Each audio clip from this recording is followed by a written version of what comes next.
Hello and welcome to Vietnam and Me on FBNC. My name is Quảng. My guest today is the gentleman who has a lot of ambitions and support for the children in Vietnam. Please welcome the General Manager of RB Vietnam, Mr. Soren. Thank you. So much. Thank you very much for having me. Thank you for being on the show. Very good. Well, good for your business.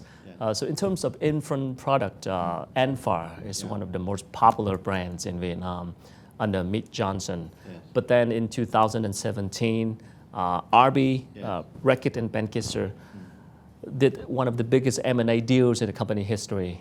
You acquired Meet Johnson Nutrition Company. It is a very important step towards the journey of being a leader in the consumer health. So how is that journey in Vietnam specifically? Well, in Vietnam, it's actually been working very positively. I think the employees have taken it positively, our business partners. We are now having an integration in terms of management of the two categories we're working in. Nutrition, which is Enfa, and health, which is Durex, Strepsil, and Gaviscon. We are working with our distributors on building the brands.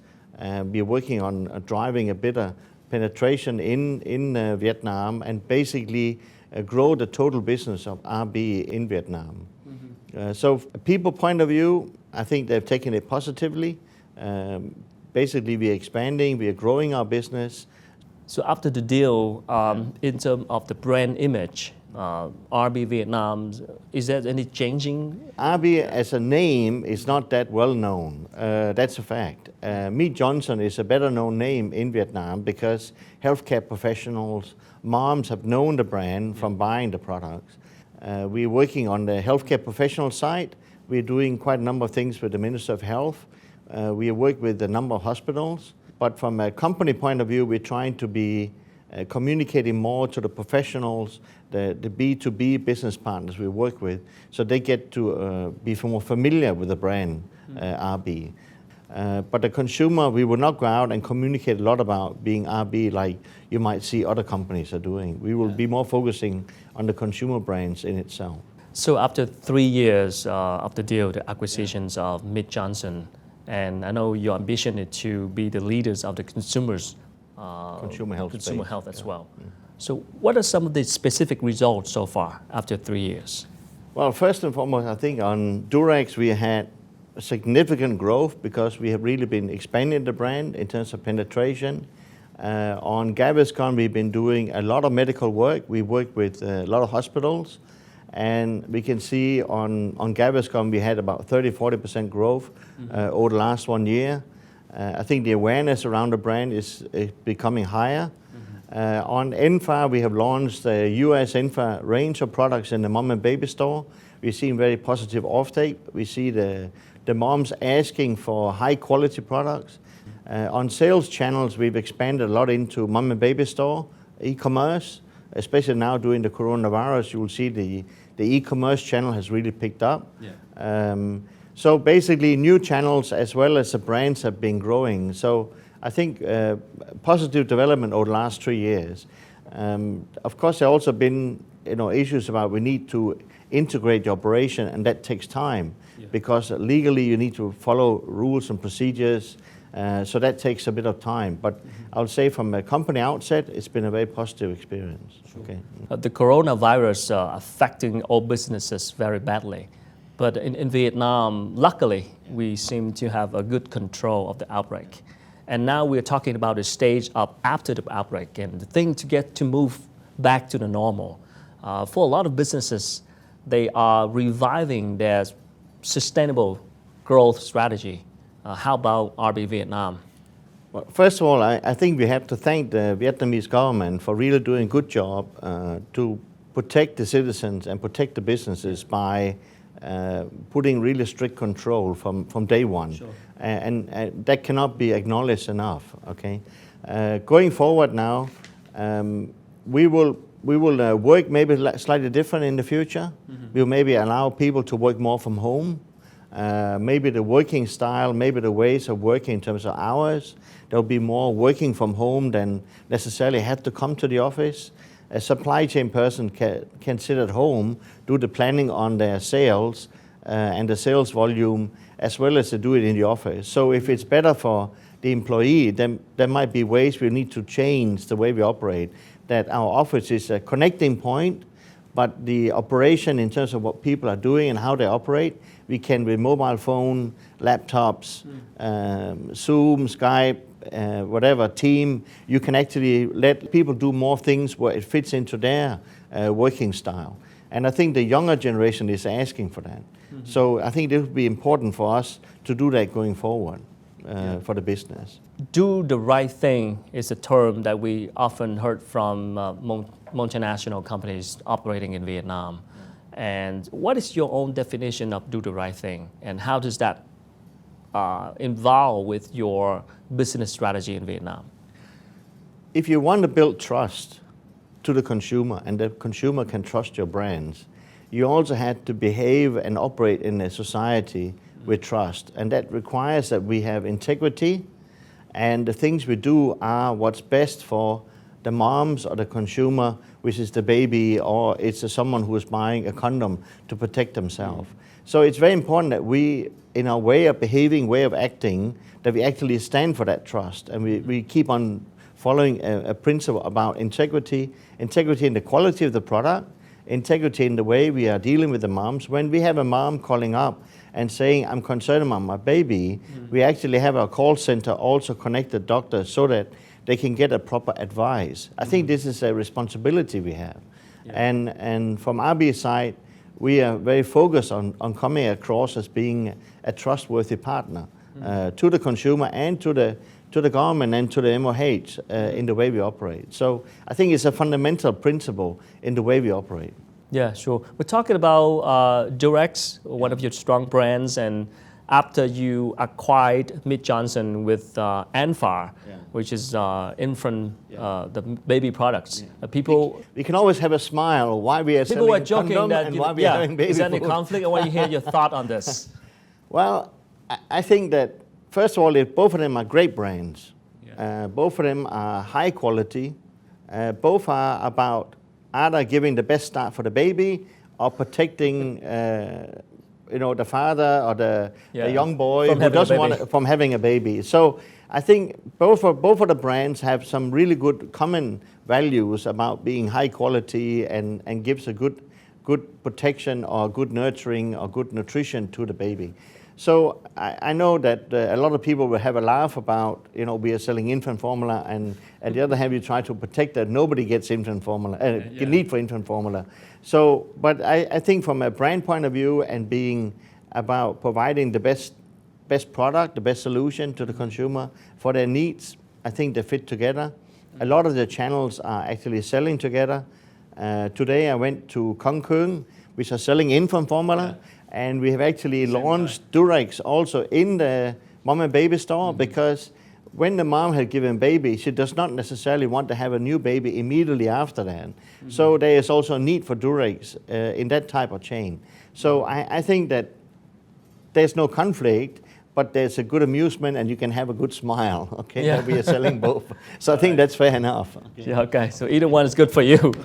Well, talking about Durex, I have to talk about the marketing activities of your team and all of the viral campaign on social media. People talk about Durex a lot. They share a lot of the posts on Facebook because it's so creative, it's so eye-catching attention of the people because of the ideas and copyright. You follow the trend very quickly, and the idea is just so creative.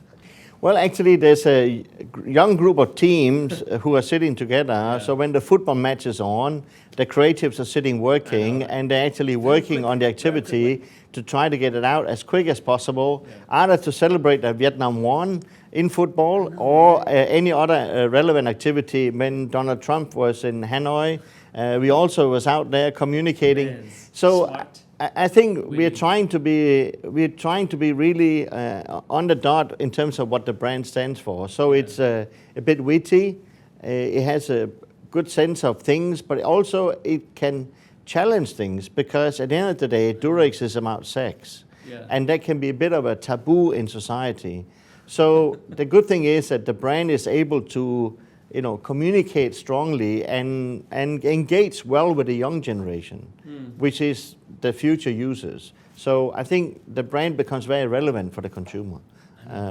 But a lot of hard work by a young group of people who are sitting doing it, and they're the one who should get the honor for it. Everybody can follow trends, but not many people can do that like Durex. No, they've done a good job. I think there's been some of the creative has been really nice, and a lot of people have talked about them.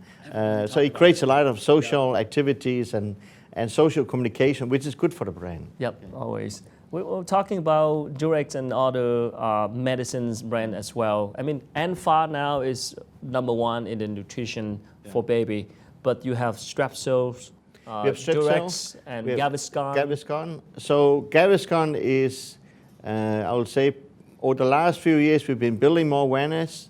It's basically with alginate. It's working like an antacid, and therefore it helps you when you have been eating too much, doing TED, or you have been having too many beers.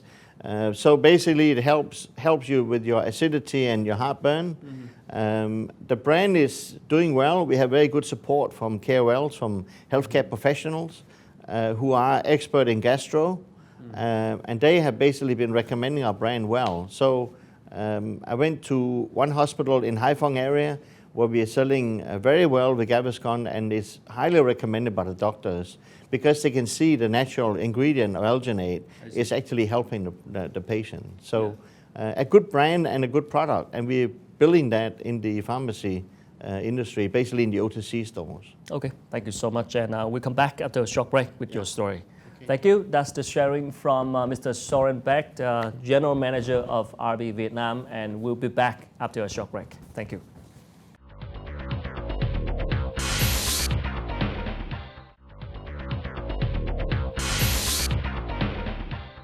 Hello, welcome back to Vietnam and Me on FBNC with the conversation with Mr. Soren Beck, General Manager of RB Vietnam, which is under Reckitt Benckiser, one of the top global producers in terms of hygiene, health, and nutrition products. Welcome back. Thank you. I guess for your products, nutrition and health, not just, besides selling products, you also have to educate the market, educate the consumers. How do you apply that strategy? I'm happy with that question because for Durex, we would like to do more education on sexual behavior and sexual protection for you as a consumer. So we did the first round last year with some of the universities, and we did it at some of the schools where we had a doctor together with our team, and we will do education on how to protect yourself, how to take care of yourself to avoid other sexual transmitted diseases or AIDS. So basically it was a very enriching program because you had a chance to give late teenage, young 20s a good opportunity to ask questions about sex and getting a good and clear answer. Because this is always a very sensitive, it's a very sensitive subject for people. It's not easy to talk. So I did that with my own daughter, who's 16 years old, and I explained to her when the boys want to take her out, you need to take care of yourself. I have a daughter as well. And I want to learn from your experience. And need to educate her to take care if and whenever she's going to meet a boyfriend at a later stage. But basically to give her a good upbringing and give her an understanding. Yeah, so I think it's important we do more of that. The other part we've done a lot of education on is metabolism. With the Ministry of Health and the pediatric hospital in Hanoi, we have worked on educating Vietnamese doctors on metabolic disorders in young-born babies. This program has started in 2014 and has been running quite well. I think more than 800 healthcare professionals have been trained. Is that a common disorder in Vietnam, the metabolic? It's not a common, but it looks like there's a slight higher percentage in, it's not percentage, it's a small number, but still it's a little bit higher than in some other markets. But we work with them since 2014, providing special nutritional products we import from the US to basically help to take care of the babies who needs these products. Otherwise they would not survive. The mom groups have made a book about the metabolic disorder group in Hanoi, and we're very proud to be a sponsor and supporter of this for the last 5 years, and we will continue to do that. We also help the doctors to get a better chance to go abroad to get more knowledge. So we're very happy with that program. We feel good about it. It's a very positive program. The third program we're doing is we call it Project Oscar. Not the movie, right? No, not the Oscar movies, but Oscar was a young boy born at one of the hospitals in Ho Chi Minh, and they did not discover early enough that he got jaundice, and basically the global head of RB, they have donated money to RB Vietnam, and a combination of a global donation from RB and a local team here. We basically made a program where we will spend about 10 billion dong on buying equipment for about 100 hospitals in the provinces, so that they have a chance to treat jaundice at the early stage, and therefore the children will grow up and not having a chance of having any impact on their brain, because basically it goes in via the blood cells. But the key is that really it can help children born with jaundice at an early stage, and we're happy to do that. It's a good program for the provincial hospitals where they don't have the equipment. So after several years of doing 3 projects of the we do Oscar, Durex education, the we've done the we've done the metabolic. metabolic project, and we're doing now this Project Oscar, where we're working, and for both the 2 last projects, Oscar and metabolic, we've been working very close with Ministry of Health, and they've been very helpful to help us to operate it in a good way, so that we reach the right number of doctors. So a positive cooperation, and happy to give back to the society. Sure. For projects like metabolic and Oscar, what seem to be your biggest challenges that you have to cope with? Doctors are all over Vietnam. We need to get them in, get them trained, give them the right knowledge. So it's a bit of time and logistics to get all these things done. And we need to operate. We have very clear guideline when we do donations, so that we make sure there's the right integrity behind it. So the funds really goes to those who needs it. So there's tight control, and we have a clear audit after the programs have been running. But so far, not too many obstacles, because the Ministry of Health has really helped us to do it and make it work. Okay, so a good positive cooperation. Okay. And what is your plan for the next project? We will continue Oscar, and then we will see after Oscar whether we can go in and work more on nutrition. The other part is, because of coronavirus, we might want to do things with Dettol. Dettol, we have not really done a lot of work in Vietnam, but it's a great brand for sanitation. So we will look at that going into 2021, that we could do more work on sanitation and work with HCPs, because it's a perfect product for the hospitals to clean and sanitize areas to avoid viruses and infections. Especially after the coronavirus stage right now. Okay. Yeah. So in terms of coping with the outbreak in Vietnam, the coronavirus, what is your thought on international cooperations? And is there anything, knowledge and skill that we can share in terms of preventing the epidemic across many countries? I think we will have to work very closely with WHO, and we have to work with the ministries of health. So I think it's very important that there has to be close cooperation, because this pandemic is not one country it's affecting, it's globally it's affecting. So we cannot just be sitting in one country and say we want to do this, and then the rest are not implementing clear guidelines. So this is requiring a function like WHO to help us to drive better protection of the consumer. So we will support that, and we work very closely on guidelines for WHO already in nutrition. So happy to do that also within hygiene and how to keep close, safe standards for the consumer in terms of sanitation. Yeah. Like we said before, Vietnam, we're luckily to kind of control it pretty good so far when we in the stage of going back to normal, businesses going back to normal. What do you think coronavirus bring opportunities for businesses, especially in the medicine and health and nutrition industry? Well, as we were talking before, the one particular area is about education. Okay. All the doctors, we would like to give them more education. Now, today, we have an opportunity to educate midwives on nutrition, and we can basically educate, let's say, a midwife for half an hour about the right nutritional composition. Or we can organize conference calls between different doctors on issues around gastro. We did here with the university in Ho Chi Minh, we just did a first virtual continuous education for doctors, where we had more than 300 participants, and basically was run with team. So you had 300 doctors participating, sitting at home in the living room on a Sunday, instead of having to go to a conference center. I really think coronavirus have forced a new way of working, especially in education, and also in terms of commercial, in terms of e-commerce. So these are two areas which are really going to pick up. I think we will see that much more in the future, that medical profession will drive education, learning, sharing of knowledge through electronic virtual platforms, and not necessarily you need to have people to come to a location to do it. It's a game changer for the new way of working. Yes. But that the way of working, how about the new products? I think there will be products around sanitation coming up, which are helping you to protect yourself. And Dettol is one of the brands we have not done a lot of work on in Vietnam, so we're hoping we can do that going forward. And it's also good for the society if we can come with that product, because it's a very effective product in terms of protection.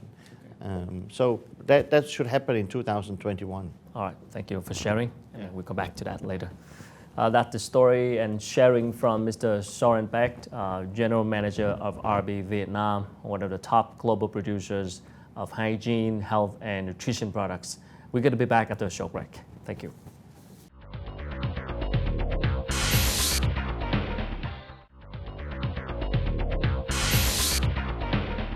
Hello and welcome back to Vietnam and Me on FBNC with a conversation with Mr. Soren Beck, General Manager of RB Vietnam. Welcome back. Thank you. So, corporate social responsibility, CSR. Some people comment that if you're doing CSR, you're also doing brand building for your companies. What is your thought on that?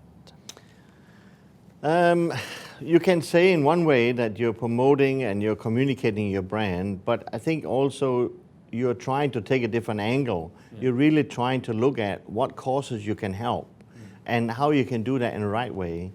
If you believe your product is good and it can help that cause, then I think you cannot avoid that there's, of course, some people will say you're doing more promotion than you're really doing for the cause. But I think we're taking really an approach that we want to help, those specific cases. And Metabolic in Vietnam is a good example. We don't charge for the product. We are donating it free. We have the knowledge on nutrition, and we are leveraging that knowledge. Yes, we have a brand called Enfa, and this here is really specific products, which is to help children with specific needs. And so far, the mortality rate, the project has basically saved maybe more than 250 children in Vietnam. So I think it's a good cause. We use our knowledge from nutrition very clearly, yes. Are we promoting that? Well, in one way, but I think we do it for the good cause. So I think no issue about that. I think we're doing it with the right mind. Okay. So nutrition or health products, which one is your focus in Vietnam in the next 5 years? Both nutrition and health will be the core focus.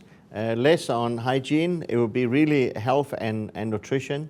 And within health, it will be what you will say is the self-medication in health area, which is you buy a product and you consume at home or you do it at home under doctor's prescription. Where our nutrition is really about giving guidance to the mom, and then they'll take home and feed the baby. So this is something that you have been involved for many, many years. Is that your background back in college? Basically, it's about building people in wherever you work. I worked in Asia for a long time. It's really about building people, building the organization, and provide an opportunity for people in the organization to drive themselves up to do a career. So I'll say my background is really people management, people leadership. I have an MBA, I can read a P&L, But at the end of the day, what's all about is about people. And it's about managing enough. people and leading people, But there are also a lot of benefits. There are also a lot of positive moments when you work with people. So you have to give and take. There are the hard side sometimes where you have to make not so nice decision, but most of the time it's really a pleasure also when you see people who have been developing themselves. Whether it's a young salesperson who have been driving her career inside the organization, or it's a senior leader, you can help them to move on and do better than yourself. All scenarios are positive. So that's your impression about the people factor in Vietnam, right? The Vietnamese. I think that's partly because my upbringing. My parents, they had a young Indian exchange teacher coming to Denmark. I lived from the countryside, and we had an Indian teacher coming to the school where I was. So very early I wanted to go outside Denmark and try to see other cultures and meet other people. I think that is a value in itself, and it gives you a lot of value as a human being, that you can work with other cultures, meet other people, and you can learn from them, and you can provide learning for them. Khi con cưng làm việc với trên sân, con cưng có cảm giác rất phù hợp về văn hóa doanh nghiệp trong việc chia sẻ thẳng thắn, cởi mở cùng nhau giải quyết vấn đề một cách rất nhanh chóng. Và đặc biệt khi làm việc với bác Soren, con cưng rất thích bởi việc bác hành xử rất là mỹ. Tôi rất là may mắn được làm việc chung với bác Soren mấy năm rồi. Dưới sự lãnh đạo của bác thì tôi có thể phát huy tất cả các thế mạnh của bản thân. Bác luôn tạo điều kiện cho các đồng nghiệp đóng góp ý kiến, cũng như nêu ra những cái quan điểm. Mặc dù có những quan điểm nó trái chiều, với kinh nghiệm làm việc ở châu Á gần 30 năm, thì bác Soren hiểu rất là rõ về văn hóa cũng như cách làm việc ở tại Việt Nam. Đây là một cái lợi điểm không chỉ riêng cho cá nhân bác mà còn tốt hơn cho các cộng sự ở tại văn phòng. Cách làm việc của bác Soren thì rất là cởi mở, tiếp thu những cái ý kiến phản hồi nhanh, tích cực, nên các đồng nghiệp ở IB cảm thấy rằng là không có một cái sự rào cản giữa sếp và nhân viên. Tôi làm việc với bác Soren thì hơn 3 năm.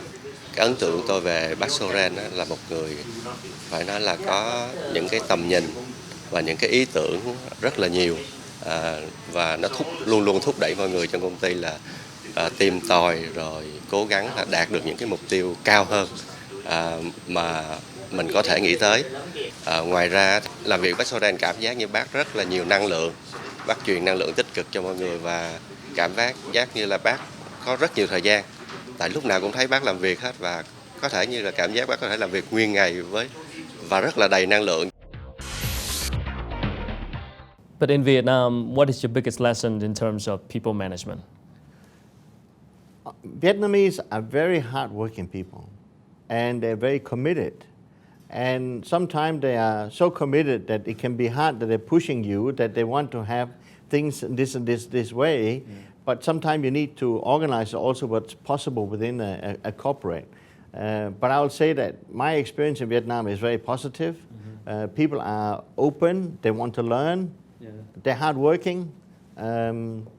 So yeah, positive. And I have to admit that I love to go and have noodles in Pasteur Street together with my staff. So it's a positive experience. So comparing to other markets, what do you think about the mom and baby care products industry category in Vietnam? In Vietnam in particular, the moms are really focused on the right nutrition for their babies, and they're willing to put the money aside for it. Okay. You'll see in Vietnam, the mom is probably more willing to spend on their babies than anywhere else in ASEAN, if you look at it, comparing to their income. So there's a very clear focus from Vietnamese mom to provide the best solution for their babies. And we have to honor the moms for doing that.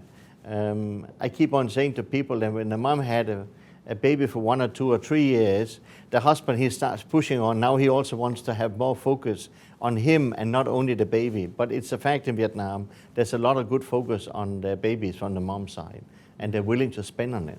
So they're buying good quality product. Good to know. That's good for business as well. Good for business. Yeah. Any good story, memory about this country so far?